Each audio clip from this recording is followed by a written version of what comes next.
আসসালামু আলাইকুম। বগুড়ার দারুল উলুম মাহমুদিয়া মাদ্রাসা প্রাঙ্গণে খান গ্যাজেটের উদ্যোগে বৃক্ষরোপণ কর্মসূচি 2025 অনুষ্ঠিত হয়েছে। পরিবেশের ভারসাম্য রক্ষা, সবুজায়ন বৃদ্ধি এবং ভবিষ্যৎ প্রজন্মকে একটি সুস্থ পৃথিবী উপহার দেওয়ার লক্ষ্যে এ আয়োজন বিশেষ গুরুত্ব বহন করে।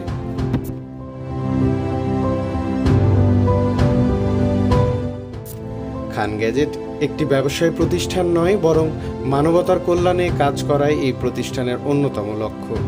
সেই লক্ষ্য থেকেই প্রতিষ্ঠানটি সামাজিক দায়িত্ববোধের অংশ হিসেবে বৃক্ষরোপণ কর্মসূচির আয়োজন করে।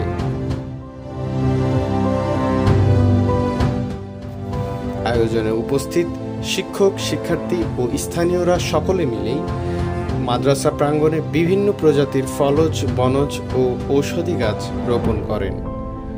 গাছ লাগানোর মাধ্যমে একদিকে যেমন পরিবেশ দূষণ কমবে, অন্যদিকে তা শিক্ষার্থীদের জন্য ছায়া ও উপকার বয়ে আনবে।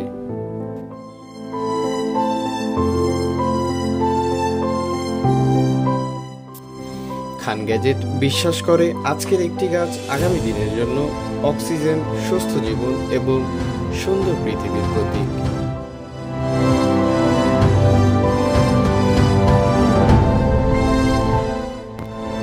এই আয়োজনের মূল উদ্দেশ্য শুধু গাছ রোপণ নয়, বরং আগামী প্রজন্মকে পরিবেশ বান্ধব জীবনযাপনের অনুপ্রেরণা দেওয়া।